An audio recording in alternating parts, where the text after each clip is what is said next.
Today we have with us Diane Bradley, formerly known as Diane Guthrie-Gresham. She's a retired female track and field athlete from Jamaica who specialized in the long jump and the heptathlon during her career. She's a two-time Olympian. She has represented Jamaica and George Mason University around the world in track and field. She is ranked amongst the world's most prominent jumpers. Diane holds the NCAA championship meet record for the women's heptathlon, as well as the Caribbean record for that event. Diane also broke the long-standing Jackie Jonyer-Kersee's NCAA meet record. She was inducted in the Penn Relays Athletic Hall of Fame. Welcome, Diane Bradley. We're going to talk about the Olympics game. You have had the opportunity to represent Jamaica at various international meets, right? To include the 1992 Olympic Games and the 96 Olympic Games. Mm-hmm. What would you say the different experience between the two? I would say 92, I was, 20, I think. I had immediate success in college. I was indoor NCAA champion in an indoor and outdoor. That summer was my first kind of international meet. I was a Pan American champion in Cuba. That's where that meet was. Mm-hmm. But as a freshman, I experienced my first injury, which hampered me throughout entire college. And even at that meet when I was a Pan American champion, I strained I already had the injury starting during the year. So it just got worse and worse. And ultimately I pulled my hamstring in the worst way at the World Championships in Tokyo in 91. But I certainly wanted to represent Jamaica in 92, but I know I wasn't in the best physical health because it was a major injury. But I would say because I was only 20, it wasn't that serious. It was more fun to travel and this and that, so I didn't have any expectations of winning or anything like that. I probably would have wanted to make the finals or whatever, but I knew I wasn't in the right condition. And so I had a blast. I had a really great time. I really enjoyed the experience itself. From a competitive standpoint, I was not very competitive. In 96, however, obviously I was older. I had graduated from college. I had broken Jackie Jonyer-Kersee's record. I was ranked number 5 in the world. There was a lot more external pressure and of course, ultimately internal pressure on me. Like, okay, you're number 5 in the world. You could get a medal, and I had an agent, I had contracts, I had money, I had money. I was a professional athlete. This was my job. Right. So it was day and night. So there was a much higher pressure being put on me from everywhere, from all directions to perform well in 96 that I didn't feel in 92. And I, on the personal side, I didn't have all the right things where they should have been. And there's always, and people on the outside, they only see you as an athlete. They don't see you as a person, right? So, and I, so I went to Atlanta with high hopes for myself that I would perform well, and I didn't. I had a very disappointing performance for myself, not based on my position, but just based on if I was going for just straight points. It was nothing nearly as good as I did at the NCAAs. And from start to finish, from the first event, we started our event right when they had that bombing and, that all that craziness happened in the morning. It was raining, just trying to do hurdles in the rain and high jump in the rain. It was just crazy. And it started out bad and it never recovered. But I do know that once I got to the 7th event, which is my most, daunting event, the 800, I said to myself, you know what? As disappointing as I performed, I'm not injured. I was okay. So I said, I don't want to go back because I had a bunch of kids who supported me and things like that. I had started mentoring even way back then. And so I won't have an excuse. And I actually PR'd. I ran 2:18, I believe, in the 800. I finished the meet. And little did I know that I've never competed since that meet. That was not my plan. But it was still a great life experience. It was a big disappointment. It broke my heart, but okay. In the long jump, right? you, I'm not sure, you could correct me if I'm wrong. Did you foul all 3 jumps or? Yeah. Wait, let me see. Let me think. I can't even think. I don't even remember. I know I didn't make the finals. I probably, because what happens with long jump, you get 3 attempts initially. Mhm. And then based on those 3 attempts, you make it to the finals and you get additional jumps. So once I'm for sure I fouled the first 2. So what happens, sometimes it's better to get a not so great jump than give the full effort, because you obviously want to give the full effort, but then if you foul, you get no point. It's like it's pointless. So that's one of the worst positions you can be in as a long jumper, because you don't want to foul 3 times, but it's very unlikely that you're going to get a good mark because you're trying to be conservative because you don't want to foul 3 times. And so that was kind of the position I found myself in. And it didn't work out either way, because it probably would have been just fine just fouling all 3 times, because the mark wasn't, but that's just, that's neither here nor there. That's how it comes with the territory. But the whole overall experience in Atlanta was subpar for me. Subpar. Okay. So so we know that, Jamaican, the delegation, the J3s, and maybe some of the coaches can be very,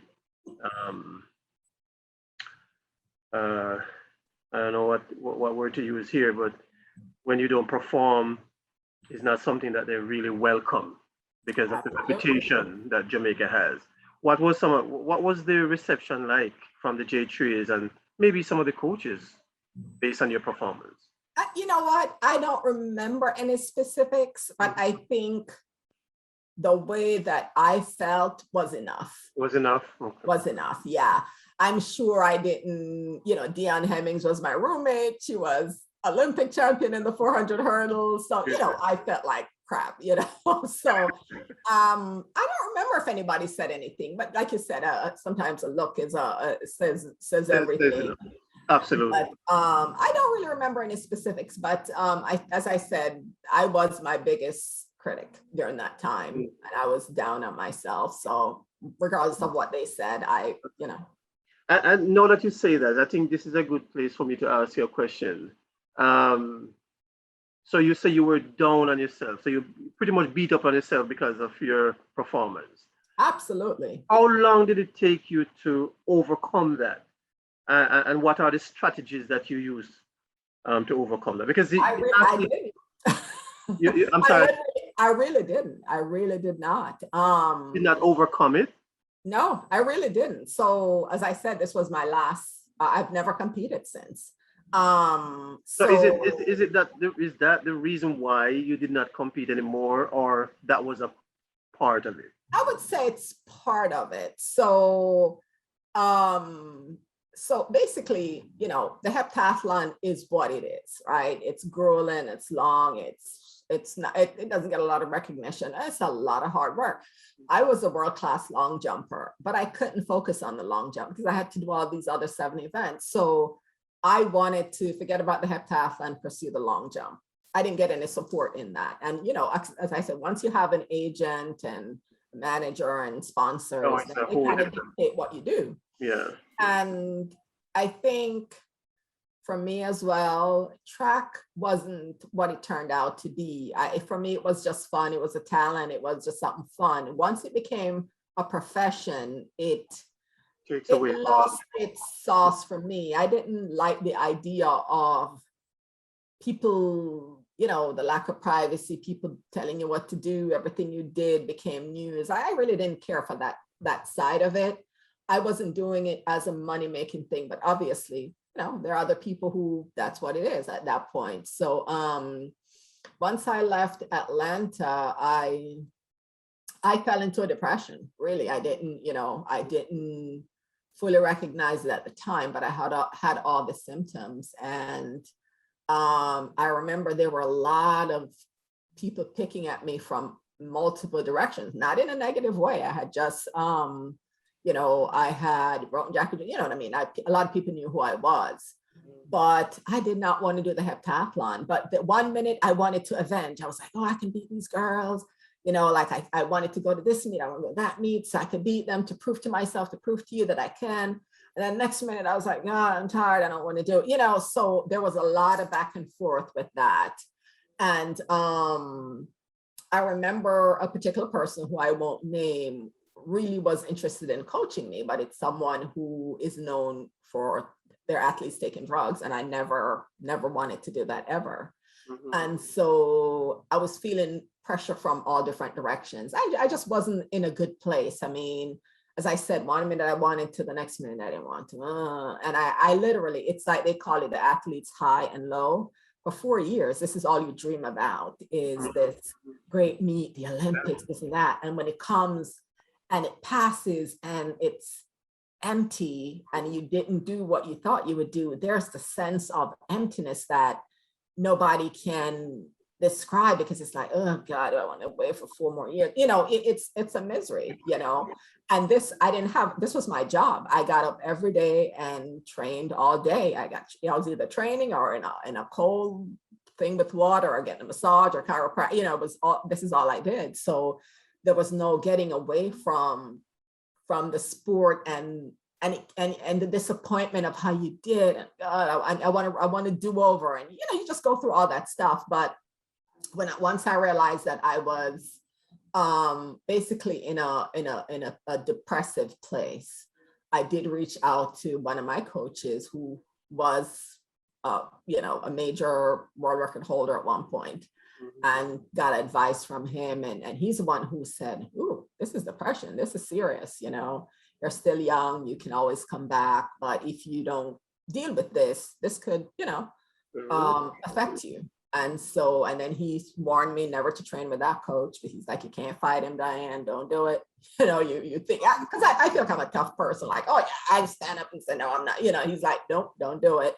So at that point, I feel like I needed that voice of authority to say, take a break. Mm-hmm. And as soon as I got that from him, I went, whew, and the depression went away. The problem is, so did track, because I didn't have the people. I wasn't in an era, I was in Virginia, where there were no other Jamaicans or anybody else training or doing anything. So I was in this little bubble of my life. And I said, oh, let me go work, let me do this, let me do that, whatever. And the right time never came back around to start training again. And then, actually, that's a lie. Another opportunity did come up for me to, and it was a major, this guy's name was Daley Thompson. He used to be the decathlon champion way back when, but he was in England. And if anybody knows anything about me, I'm a sunshine girl. That's why I'm in Florida. And so that had no appeal to me. No matter, it was packaged really nice, and I was going to be set up real nice financially and otherwise, but I did not want to live in England. Yeah. And I didn't care for the heptathlon at that point either. And that was obviously, they said, you're too good. We can't negate the fact that you're really good at this, and this is what we want to train you in. And I said, no, thanks. And I think after I did that,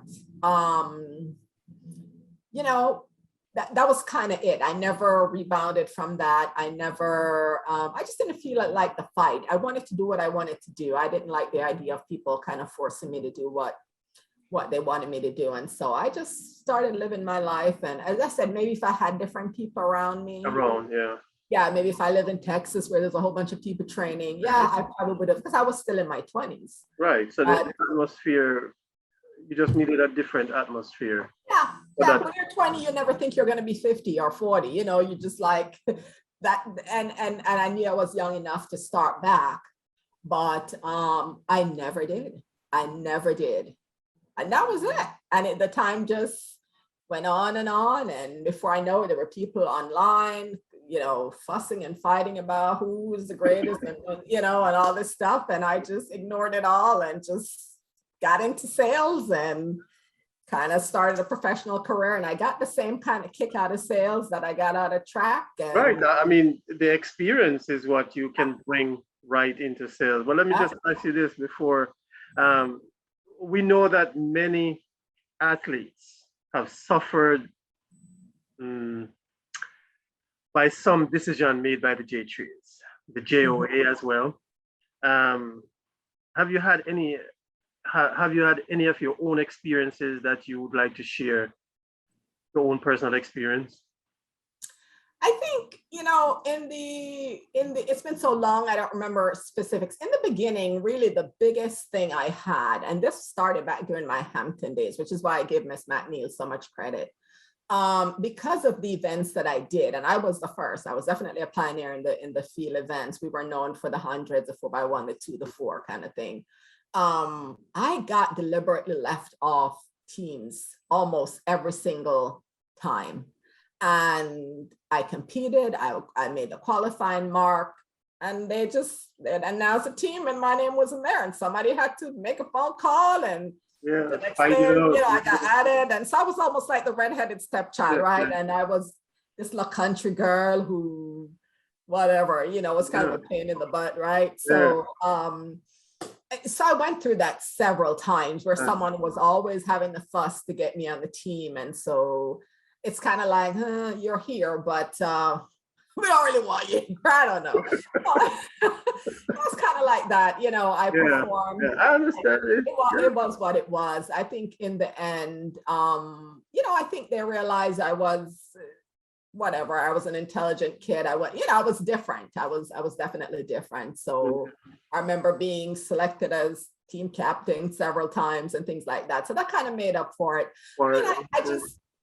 I feel like it's what it is. There's a certain culture of, and I think hopefully it's changed. I mean, I've had some fights with them. I did, because I was kind of a vocal person. Yeah, I do too. I definitely do too. And yeah, I was just vocal, and I think again, people probably say, "Oh, you're a country kid" or whatever. But you know, I was smart. I went to Hampton. I was outspoken, so I challenged them. I never felt like they really liked me, because I felt like I challenged them. I remember one time I questioned them about it might have been like the per diem or something like that,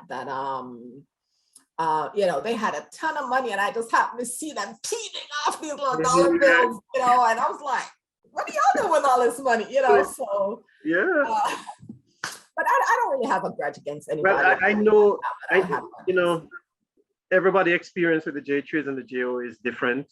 I've spoken to a lot of athletes who have had their own personal experience with the J3s and the JOA, and I hope to get some of them to be able to come and talk freely about it now. I think a lot of these athletes are at a place where they can be more vocal now because they're not a part of the system. Well, let me ask you, looking back now, not fulfilling your Olympic dream of winning a medal, would you view yourself as a failure in the sports of track and field, and if so, why?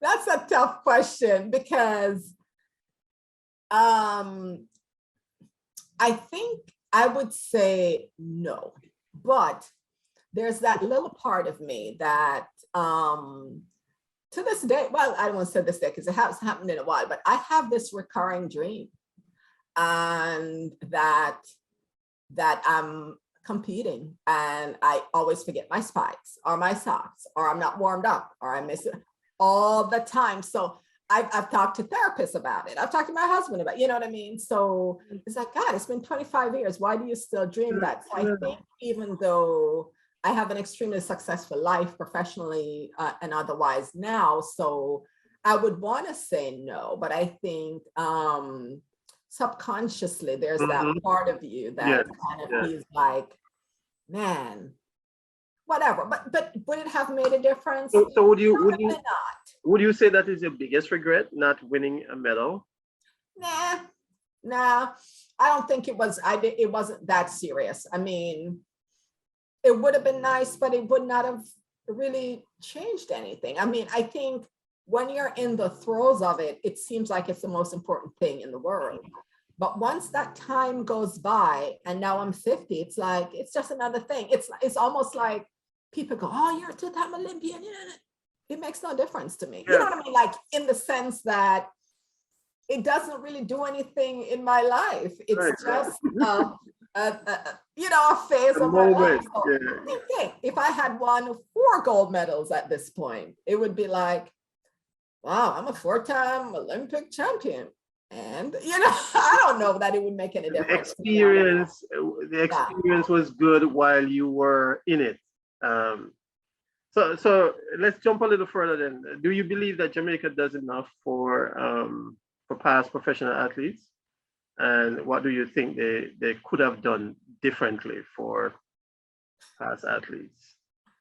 Golly, during that time, like, as I said, this was what, the 80s. I didn't, but again, I didn't know enough. Mm-hmm. I didn't know enough that I could say what they could have done. I always felt like there were little things that they could have given us more. I mean, I feel like they probably kept some things for themselves that was meant for the athletes. Let's just say that. Mm-hmm. But do I have any proof? Do I really know what? No. But I think things have changed. I don't really know. I stepped away from the sport and really I did not stay involved. So I don't, I've checked in with friends and things like that. Is that something that you would have wanted to do, to stay involved?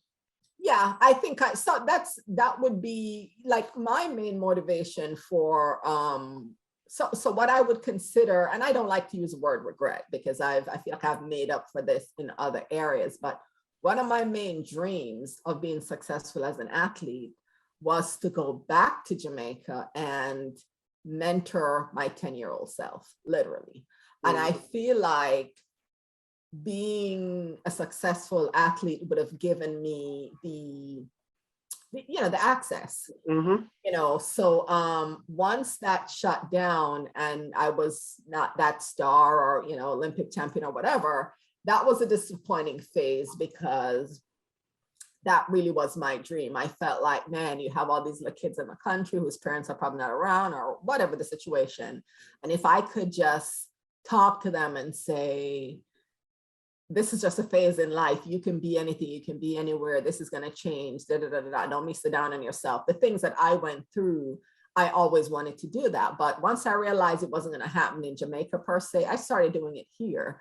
So it's probably not the same, because I have that special place for my people, but I feel like I've done a good job in just mentoring. I still mentor people every day now, but that was really where my focus was. It was never on riches and things like that. Now, could I have made money back then? Or maybe would I don't know. I'm in a pretty good place now. So I haven't sat down and said, oh, I could have, would have, should have, whatever. Because I always feel like if you change something, then the life you have now would be kind of null and void. So I've accepted, it wasn't my plan to quit track. I'll tell you that much, but the time came and it passed and you look back, and I used to have a lot of regret about it in those early days. It took me until 2006 to even watch the video of the 96 Olympics. And I was able to lay in bed and watch it and go, wow, I don't remember giving Jackie Jonyer-Kersee a hug. Oh my God. I had just blocked it out because it was such a painful memory. So for a long period of time, it was a painful memory. But at this stage, I enjoy the sport so much. We watch it all the time. My husband and I sit here and watch YouTube, and we enjoy it now because we're so far removed from it, right? But in terms of Jamaica, from what I see, I mean, I really even wish now that it just, to see like field events being such a big thing in Jamaica now, and on the Olympic team, we have athletes in multiple field events. Oh my God, that just tickles my heart. Yeah, and I wish there was an opportunity where I could have been involved in kind of, since I paved the way and kind of, build up that part of the sport. But I've seen a lot of improvement all the way around in terms of how athletes are treated. I would imagine that the way the J3A, I don't really know the inner workings and things anymore, but I think it's better being an athlete now than back in our time. Yeah. Absolutely. That's what Absolutely. That's for sure. That is for sure. What are, okay, so we kind of winding down now. What are some of the lessons you have learned?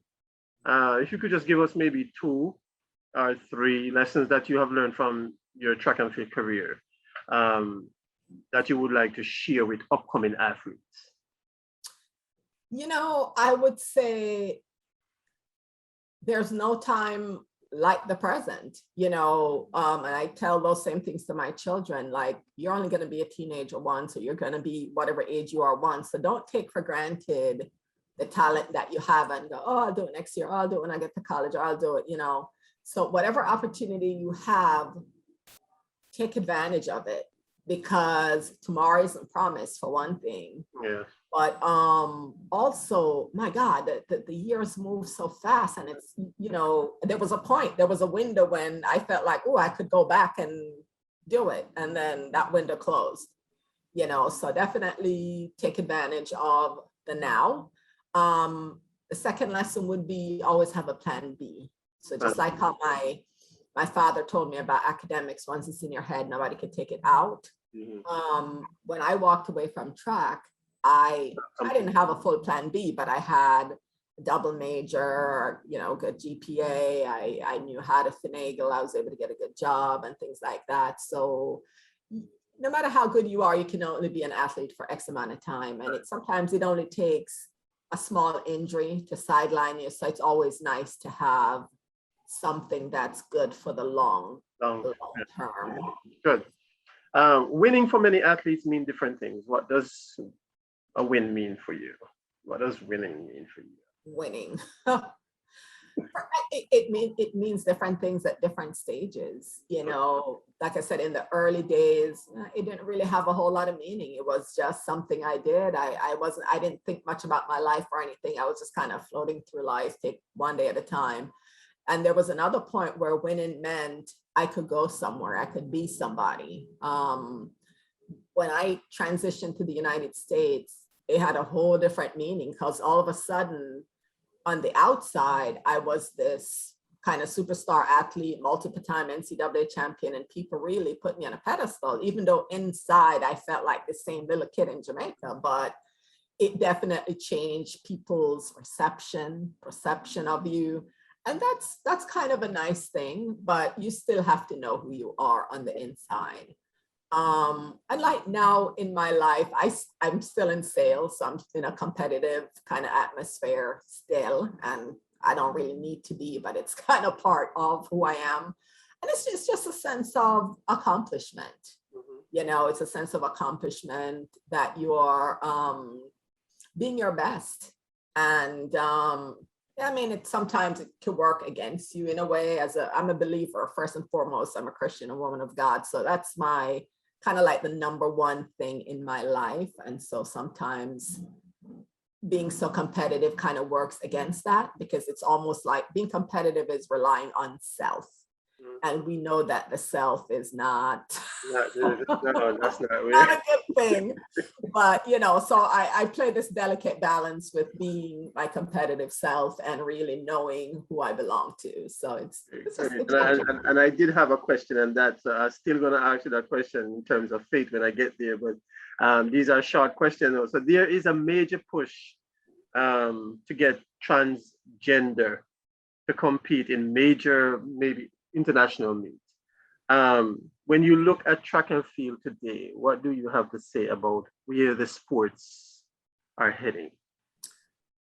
Inside or outside of sports, that is a big no. I'm sorry. I remember I still have my femininity card that I had to scrape. And, I think God made a woman and a man. And in terms of athletic ability, the average man can outshine a very, very talented woman. So there's a fairness there to have a man put on a pair of earrings and lipstick and try to compete against a woman. So I don't think that makes sense in terms of athletic ability, where your muscles and your strength and your endurance and things like that plays such a huge role. It would create an unfairness and imbalance. So no, I think I don't agree with the whole changing of the sex thing, but if you want to do that, you do that, but you have to compete, just don't compete because it's just. Maybe they should have a specific, maybe have another event, a specific 100 meters for all those type of people. Absolutely. Right. Because changing your sex, is how you want to identify. But it doesn't make you a man or make you a woman. It makes you identify as a man, and you can change your name and things like that. But it would not be fair, for example, if they allow that on like these team sports, no woman would be able to make the team. It's like all the men would just do the basics and beat them, Yeah. So no, that just doesn't make any sense for me. All right, good. Do you believe you should be inducted in the Jamaica Athletic Hall of Fame and your high school? Those are major achievements. We know that you have some great achievements.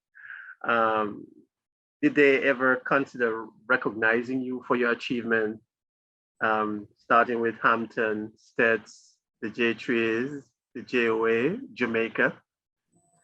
You know what? I don't think so. And it's honestly, it's never even crossed my mind. I think it really never, I don't think it would make or break me in any way. If they did, it would be nice, but I've never thought about it. Right. Well, I thought about it for you. We know that the Penn Relays have inducted you into their Hall of Fame. Mm-hmm. And if the Penn Relays can do that for such great achievement, I believe that the country itself should do that. And maybe not the country, even if not the country, but at least Stets, Hampton, you know what I mean? I strongly believe that. As a former star athlete at Hampton and Stets, one who has made great contribution in track and field athletics, have they ever consider any form of recognition? You ever get no recognition at all? Nope, not that I recall. No, and honestly, I kid you not, it's never ever crossed my mind. But you know what? I think with those things, I think it's like you trying to nominate yourself. You can't really. I think someone externally would have to, recognize it and say, "Oh, I think this would be good," But no, I've never considered it. Okay. Just I've never had. So we have one last question, and you kind of tapping it already. And I was still going to ask you, what role would you say that faith has played in your development for success? Everything. Back in my early years, I grew up in the church, but obviously I was definitely not living that life. It was in the backdrop, but it was never first and foremost. I was living a pretty worldly life during my athletic years. But as the years have gone on, my life has changed. I've had, ups and downs as everybody else in my life. But I'm at a place now where I'm solidly rooted in my faith. And as a believer in Jesus Christ, it's my everyday. It's first thing I do every day, last thing I do every night. And it's a number one thing for me. I think, no matter what talent you have, you belong to God. You don't belong to yourself. And I think we've seen so many situations where you can lose that in the blink of an eye. And so I've learned to have a healthy fear of God. And I know that I was blessed with a tremendous talent, but that's something that God chose for me. Mm-hmm. And that's why even now I try to still be a good steward of that gift. I have no interest in physically training anybody or anything like, even though people have asked me and I'm nope.